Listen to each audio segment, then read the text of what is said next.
Hello, my wonderful gems. How are you? I hope you're doing amazing. If you're returning gem, welcome back. If you're new here, hello, how are you? Make sure it says how to vibe. And if you like what you're listening to, then please feel free to like and subscribe to this channel.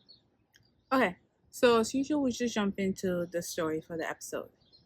So, the title of the story is A Man I've Dated Came Back After We Parted Ways. Any advice on this situation? My initial advice on anything dating related, especially when you've already broken up, don't let them come back. Don't spin the block or none of that. You broke up with them for a reason. But let's dive in. I'm a 32-year-old woman, so maybe another perspective is needed for my case. So there's this guy, a 35-year-old man that I sort of dated a couple of months ago. The interest was mutual. We went on so many dates and we clicked and had great chemistry. But as we got closer, he kind of said that I needed to lose more weight. Oh gosh. It's like you would think by now men should know not to comment on women's weight, but apparently some haven't gotten the memo. Parentheses, insert a specific number here so that we can be official. So you need to lose weight so that, okay. I have hormonal issues, and losing weight has been a struggle for years, even though I finally figured out a way to lose the weight. Parentheses, still slower than normal people though, and he knew that. He was trying to break you down. He was trying to, like, okay, let's just keep going. Okay.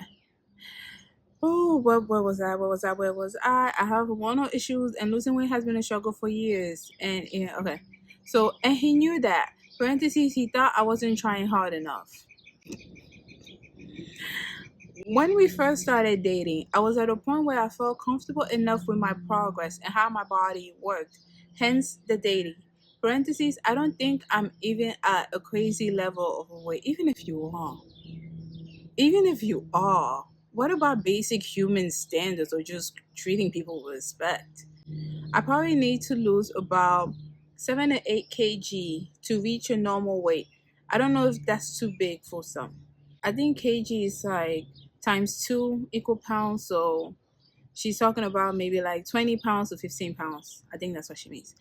After he told me that, I felt like he wasn't ready. I felt like he wasn't really content being with who I was. It was like I had no progress or put no effort at all.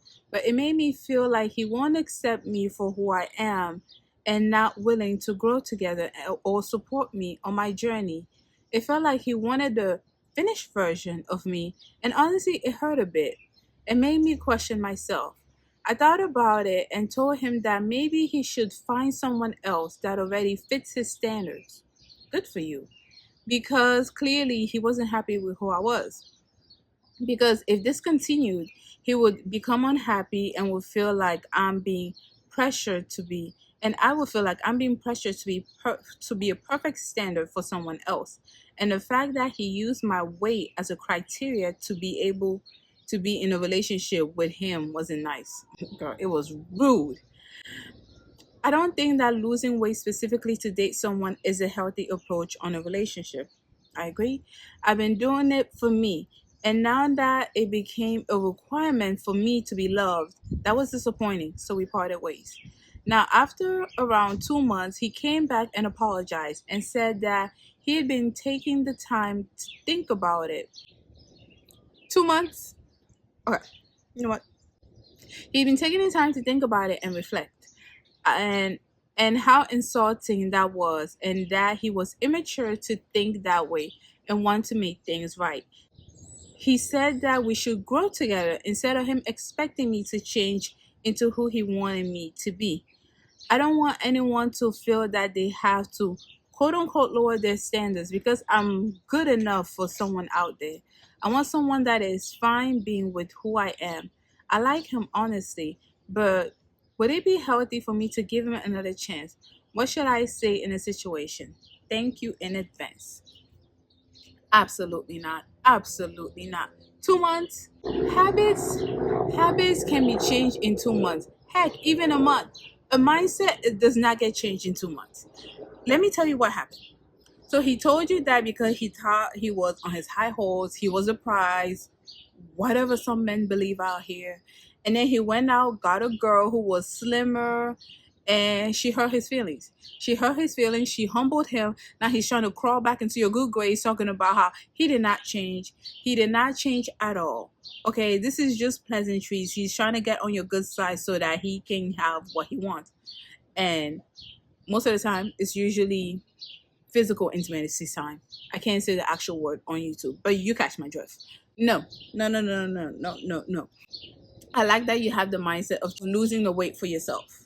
Like I always tell you guys, you have to validate yourself and lose the weight for yourself. And if you want to lose 10 or 20 more pounds on your own accord, that's fine. However, a 37-year-old man, telling you he cannot date you because you're a certain weight, excuse me, wait, 35. He's 35, by the way, not 37. But are you kidding? Like, I would expect this from someone in their 20s. Heck, even a teenager. You're 35 and you're still thinking like this? This man has a lot of growing to do. And I don't even think he's mature enough to be dating a healthy adult. Period. Regardless of who it is. It's like, this is not a mature person to engage in a relationship with. In a mutually exclusive, beneficial relationship where both of you grow and succeed together. I don't see it with this person. What? Listen, understand people definitely have preferences out here. And some of those preferences are physical. However, there are some stuff you just don't tell people.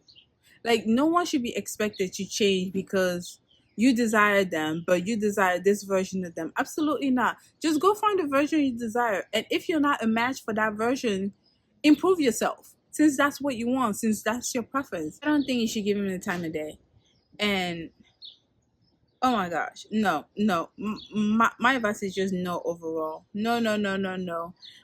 He's lonely with a hard peen, is all I'm going to say. That is it. In 2 months, he switched an entire mindset. No. Mm-mm. Absolutely not. Go save yourself a hassle. Go date someone else. I'm sure you're cute. All right. Since that thing was short, we're going to do two stories because that was really, really short. Okay, so the title for this story is How Can I Fix My Relationship with My Parents? I feel like my mental health is not getting any better. All right, I will try to be as specific as I can. I'm a 21-year-old woman and I still live with my parents because I'm studying to become a lawyer and I can't afford to work and study. Understandable. After that, I'm definitely out for good. Ooh. My mom is constantly arguing with me for stupid things. She just gets mad at me almost all the time. Or sometimes I tell her something and she replies with a sarcastic comment or a negative comment towards what I told her. Sometimes I feel like she doesn't support me at all, but she does at the same time. Yeah, parents are complex like that. She has a very old school mentality, parentheses, to the level that my boyfriend can't even enter my room. Also, a couple of months ago, she even had my location, but I managed to turn it off because I feel that she was invading my privacy. Okay, I am going to stop you right there. Understand your parents are overbearing and they're instilling these old ideas and old rules, but you are under their roof. I can empathize and understand what you're going through. However, if you're living under somebody else's roof, this is very much old school, but if you're living under somebody else's roof, you are going to follow their rules. It is what it is. If you want to I guess, have your boyfriend be in your room, do whatever you want, you have to move out. But let me just continue. And I kind of feel like maybe this is just my perspective, but I kind of feel like it's kind of a stretch that you feel like she's invading your privacy because she had on your location. I think this is just it's something that is making everything else look bad. For example, if you're already mad at someone for something else, but you don't voice that because again you're living under the roof, they're basically saying my word the highway. You don't feel heard, you don't feel understood, and you're already mad about something crucial. Now, when they do any little thing that you might not really think that much about, but now it's just a bigger deal than it is. I don't think she's invading your privacy. I think she's just being a worried parent when she has your location on. But I'll continue. She took it as if I was hiding something from her. This situation has gone to the point where I live in constant tension because if she's not arguing at the moment, I'm afraid of when she will. And I'm always defensive towards everyone, including my boyfriend. And sometimes my mom and my dad start arguing with me in front of him and start treating me like some child. I just want to I'm just going to tell you right now, most parents see their kids as children even when they're 40 years old, 50 years old. I've heard it myself. This is just like, I mean, it's just a thing. Okay. I don't know. I'm not a parent. But all right. Where was I? I just want to graduate from law school so I can get out and be fully independent. I really don't know what else they expect from me. I'm a recent graduate with a 4.0 GPA, received many awards in college, played volleyball for 14 years, and my mom told me she was proud, but she expects more. What culture are you from? This sounds Asian or African. Let me not make assumption. Let me not make assumptions. Okay. She expects more. Sometimes I tell her I want to do something, and she starts complaining and searching for every negative outcome. And then we start arguing, and that's affecting my mental health to a point that I don't even spend quality time with them because it always ends up with an argument. When I go out to the beach, the movies, or anywhere else with my friends, she's always obsessing and worrying that something will happen to me. I'm an only child and I get that they love me, but sometimes they push me away with arguments and stuff. And I don't even tell them how I feel anymore because they don't understand me. I want to seek mental help for a period of time. And my mom even said no because she thinks that psychologists steal money. And what I tell you is the same thing a psychologist will because I am a psychologist of life. That's what her mom said. That doesn't make any sense. Some advice to survive these 3 years until I finish my law degree. Um, okay. I guess I can kind of relate to this a little bit as a fellow only child myself. Okay, I understand where the worry of your parents are coming from, especially if they're reading the news about whatever is happening. I can understand it. And it can very much be overbearing at times. So what I'm just going to tell you is for your law school, try to live around your school. Don't live with your parents' own school. That is the only advice I'm going to give you. I can understand how this is difficult for you, but if you can move out of your house right now and maybe rent a house where another classmate or someone else around the school, I would tell you to do that because it is very difficult for you to be in a graduate program. Graduate program is different than undergrad. Undergrad, I'm not saying you can breeze through it, but you can pretty much breeze through it even if you're living at home. Whereas graduate programs, especially something difficult like medical school or law school, I will always advise you to isolate yourself and put yourself in an environment that will make you succeed. The program in itself is hard enough. The program is hard and it is stressful, and these programs are out here to weed the best of the best. Right? A lot of people may be accepted into law school, but not everyone is going to graduate. This is not to scare you, but this is to put you in the mindset that you need to be in the best environment for you to succeed. And if you already have personal issues and then the issues arising from school, which there are going to be, this is a graduate program, right? You're going to have house issues and then law school issues, and I don't wish this on you, knock on wood, maybe relationship issues. It's going to be a lot. So my advice would be stick to one stressor. Law school and professional school is going to be stressful. It's not undergrad. It's a different ball game. So I would just tell you to move to a house around campus that will allow you to be distant from your parents and try to keep them up to date about how your classes are going. If you don't want to talk about personal stuff, I know always talking about classes and your success in your classes, because it does seem like your family is the type that values success above anything else, whether that is in volleyball or in education. So I would just tell you to rent a place around campus with a couple of your classmates, live there so you can get away from your stressful home environment.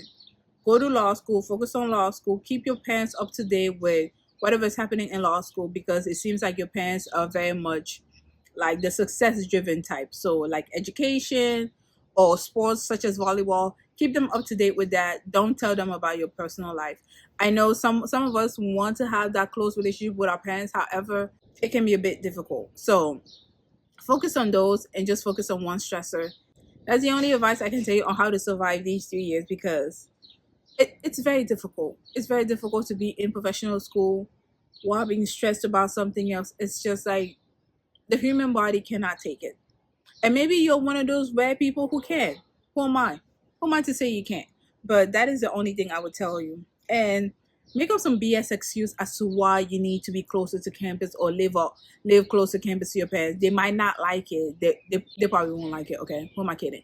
They're not gonna like it, but like if you sell them something like it's for you to focus more on your schooling and for you to study more with your classmates. You know what? If you're in, you know what to do.